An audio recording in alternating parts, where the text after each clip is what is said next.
विष्णु पुराण में भक्त प्रहलाद की कथा का उल्लेख है। प्रहलाद भगवान विष्णु के अनन्य भक्तों में से एक थे।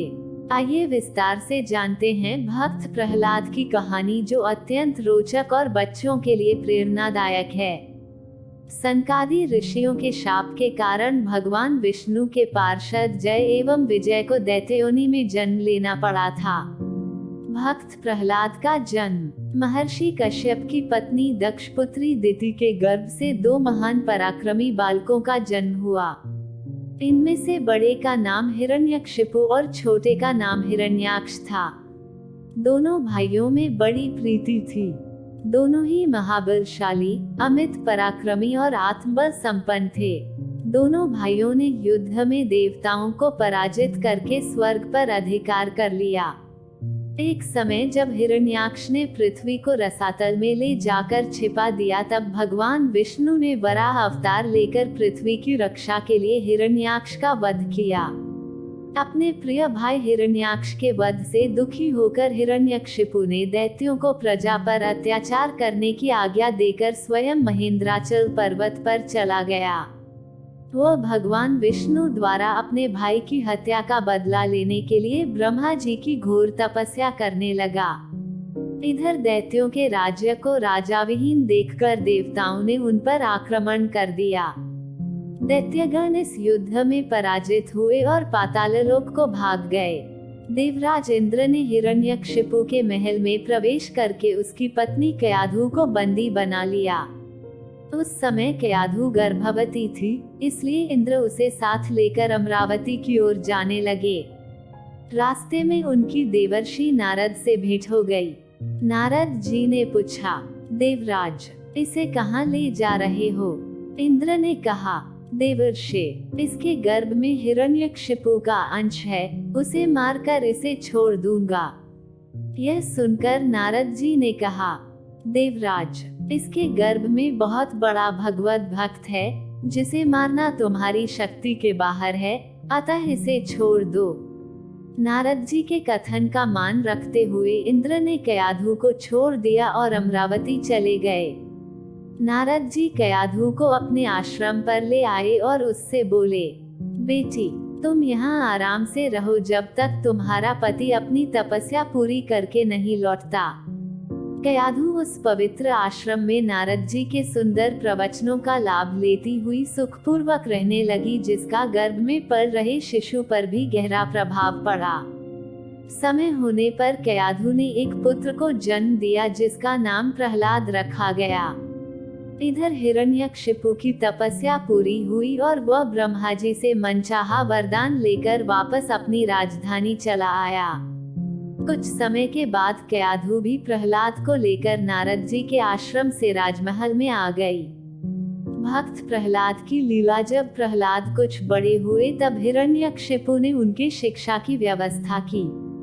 प्रहलाद गुरु के सानिध्य में शिक्षा ग्रहण करने लगे। एक दिन हिरण्यकशिपु अपने मंत्रियों के साथ सभा में बैठा हुआ था। उसी समय प्रहलाद अपने गुरु के साथ वहां गए। प्रहलाद को प्रणाम करते देखकर हिरण्यकशिपु ने उसे अपनी गोद में बिठाकर दुलार किया और कहा, वत्स, तुमने अब तक अध्ययन में निरंतर तत्पर रहकर जो कुछ सीखा है, उसमें से कुछ अच्छी बात सुनाओ। तब प्रहलाद बोले, पिताजी, मैंने अब तक जो कुछ सीखा है उसका सारांश आपको सुनाता हूँ। जो आदि, मध्य और अंत से रहित, अजन्मा, वृद्धि क्षय से शून्य और अच्युत हैं। समस्त कारणों के कारण तथा जगत के स्थिति और अंतकर्ता उन श्री हरि को मैं प्रणाम करता हूँ। यह सुनकर दैत्यराज हिरण्यकशिपु के नेत्र क्रोध से लाल हो उठे। उसने कांपते हुए होठों से प्रहलाद के गुरु से कहा, अरे दुर्बुद्धि ब्राह्मण, यह क्या? तूने मेरी अवज्ञा करके इस बालक को मेरे परम शत्रु की स्तुति से युक्त शिक्षा कैसे दी? गुरुजी ने कहा, दैत्यराज, आपको क्रोध के वशीभूत नहीं होना चाहिए। आपका पुत्र मेरी सिखाई हुई बात नहीं कह रहा है। हिरण्यकशिपु बोला, बेटा प्रहलाद, बताओ तुमको यह शिक्षा किसने दी है? तुम्हारे गुरुजी कहते हैं कि मैंने तो इसे ऐसा उपदेश दिया ही नहीं है। प्रहलाद बोले, पिताजी, हृदय में स्थित भगवान विष्णु ही तो संपूर्ण जगत के उपदेशक हैं। उनको छोड़कर और कौन किसी को कुछ सिखा सकता है। हिरण्यकशिपु बोला, अरे मूर्ख, जिस विष्णु का तू निश्चिंत होकर स्तुति कर रहा है वह मेरे सामने कौन है? मेरे रहते हुए और कौन परमेश्वर कहा जा सकता है? फिर भी तू मौत के मुख में जाने की इच्छा से बार बार ऐसा बक रहा है। ऐसा कहकर हिरण्यकशिपु ने प्रहलाद को अनेकों प्रकार से समझाया, पर प्रहलाद के मन से श्रीहरि के प्रति भक्ति और श्रद्धा भाव को कम नहीं कर पाया। तब अत्यंत क्रोधित होकर हिरण्यकशिपु ने अपने सेवकों से कहा, अरे, यह बड़ा दुरात्मा है, इसको मार डालो। अब इसके जीने से कोई लाभ नहीं है, क्योंकि यह शत्रुप्रमी तो अपने कुल का ही नाश करने वाला हो गया है। हिरण्यकशिपु की आज्ञा पाकर उसके सैनिकों ने प्रहलाद को अनेकों प्रकार से मारने की चेष्टा की, पर उनके सभी प्रयास श्रीहरि की कृपा से असफल हो जाते थे। उन सैनिकों ने प्रहलाद पर अनेक प्रकार के अस्त्र शस्त्रों से आघात किए, पर प्रहलाद को कुछ नहीं हुआ। उन्होंने प्रहलाद के हाथ पैर बांधकर समुद्र में डाल दिया, पर प्रहलाद फिर भी बच गए। उन सबने प्रहलाद को अनेकों विषैले सांपों से डिसवाया और पर्वत शिखर से गिराया, पर भगवत कृपा से प्रहलाद को कुछ भी नहीं हुआ। रसोइयों के द्वारा विष मिला हुआ भोजन देने पर प्रहलाद उसे भी पचा गए। भक्त ध्रुव की कथा। होलिका दहन। जब प्रहलाद को मारने के सब प्रकार के प्रयास विफल हो गए, तब हिरण्यकशिपु के पुरोहितों ने अग्निशिखा के समान प्रज्वलित शरीर वाली कृत्या उत्पन्न कर दी। उस अति भयंकरी कृत्या ने अपने पैरों से पृथ्वी को कंपित करते हुए वहां प्रकट होकर बड़े क्रोध से प्रहलाद जी की छाती में त्रिशूल से प्रहार किया, पर उस बालक के छाती में लगते ही वो तेजों में त्रिशूल टूटकर नीचे गिर पड़ा। उन पापी पुरोहितों ने उस निष्पाप बालक पर कृत्या का प्रयोग किया था, इसलिए कृत्या ने तुरंत ही उन पुरोहितों पर वार किया और स्वयं भी नष्ट हो गई। अन्य प्रचलित कथाओं के अनुसार कृत्या के स्थान पर होलिका का नाम आता है, जिसे अग्नि में न जलने का वरदान प्राप्त था। होलिका प्रहलाद को अपनी गोद में लेकर प्रज्वलित अग्नि में प्रवेश कर गई, पर ईश्वर की कृपा से प्रहलाद को कुछ भी नहीं हुआ और होलिका जलकर भस्म हो गई। भगवान का नरसिंह अवतार हिरण्यकशिपु के दूतों ने उसे जब यह समाचार सुनाया तो वह अत्यंत क्षुब्ध हुआ और उसने प्रहलाद को अपनी सभा में बुलवाया। हिरण्यकशिपु ने प्रहलाद से कहा, हे दुष्ट, जिसके बल पर तू ऐसी बहकी बहकी बातें करता है, तेरा वही ईश्वर कहाँ है? वो यदि सर्वत्र है तो मुझे इस खंबे में क्यों नहीं दिखाई देता? यह सुनकर हिरण्यकशिपु क्रोध के मारे स्वयं को संभाल नहीं सका और हाथ में तलवार लेकर सिंहासन से कूद पड़ा और बड़े जोर से उस खंबे में एक घूंसा मारा।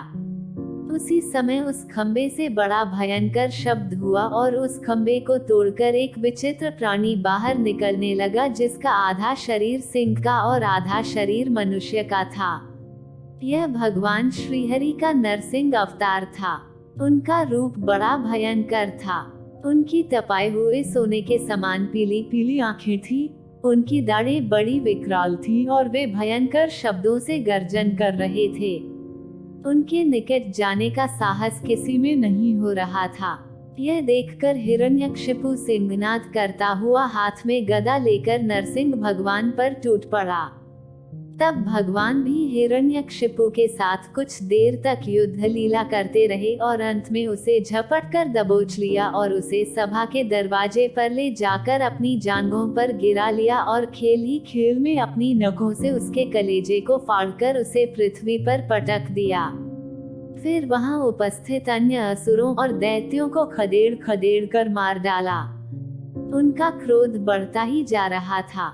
वे हिरण्यकशिपु की ऊंची सिंहासन पर विराजमान हो गए। उनकी क्रोधपूर्ण मुखाकृति को देखकर किसी को भी उनके निकट जाकर उनको प्रसन्न करने का साहस नहीं हो रहा था। हिरण्यकशिपु की मृत्यु का समाचार सुनकर उस सभा में ब्रह्मा, इंद्र, शंकर, सभी देवगण, ऋषि मुनि, सिद्ध, नाग, गंधर्व आदि पहुँचे और थोड़ी दूरी पर स्थित होकर सभी ने अंजलि बांधकर भगवान की अलग अलग से स्तुति की, पर भगवान नरसिंह का क्रोध शांत नहीं हुआ। तब देवताओं ने माता लक्ष्मी को उनके निकट भेजा, पर भगवान के उग्र रूप को देखकर वे भी भयभीत हो गईं। तब ब्रह्मा जी ने प्रहलाद से कहा, बेटा, तुम्हारे पिता पर ही तो भगवान क्रुद्ध हुए थे, अब तुम ही जाकर उनको शांत करो। तब प्रहलाद भगवान के समीप जाकर हाथ जोड़कर साष्टांग भूमि पर लौट गए और उनकी स्तुति करने लगे।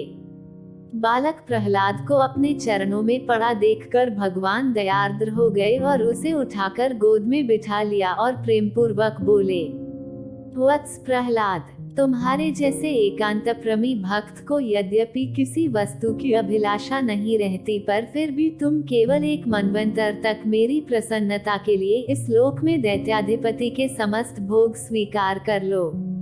भोग के द्वारा पुण्य कर्मों के फल और निष्काम पुण्य कर्मों के द्वारा पाप का नाश करते हुए समय पर शरीर का त्याग करके समस्त बंधनों से मुक्त होकर तुम मेरे पास आ जाओगे। देवलोक में भी लोग तुम्हारी विशुद्ध कीर्ति का गान करेंगे। यह कहकर भगवान नरसिंह वही अंतर ध्यान हो गए। विष्णु पुराण में पराशर जी कहते हैं, भक्त प्रहलाद की कहानी को जो मनुष्य सुनता है उसके पाप शीघ्र ही नष्ट हो जाते हैं। पूर्णिमा, अमावस्या, अष्टमी और द्वादशी को इसे पढ़ने से मनुष्य को गोदान का फल मिलता है। जिस प्रकार भगवान ने प्रहलाद जी की सभी आपत्तियों से रक्षा की थी, उसी प्रकार वे सर्वदा उसकी भी रक्षा करते हैं जो उनका चरित्र सुनता है। उम्मीद करते हैं आपको यह कहानी रोचक लगी होगी। ऐसे बहुत ही कहानियां हैं जो हमारी चैनल में उपलब्ध हैं, आप इन्हें पढ़ सकते हैं। इस कहानी को देखकर हमारा हौसला बढ़ाइए, हमें खुशी मिलेगी। कहानी अच्छी लगी तो अपना राय कमेंट बॉक्स में जरूर बताना और अपनी दोस्तों को शेयर करें। हिंदी कहानियाँ एवं प्रेरणादायक प्रसंग के लिए हमारे चैनल राजनगर हिंदी स्टोरी को सब्सक्राइब करें और पास में घंटी को टच करना ना भूलें, ताकि हम आपके लिए अच्छी हिंदी स्टोरी अनसुनी कहानी प्रस्तुत कर सके। धन्यवाद।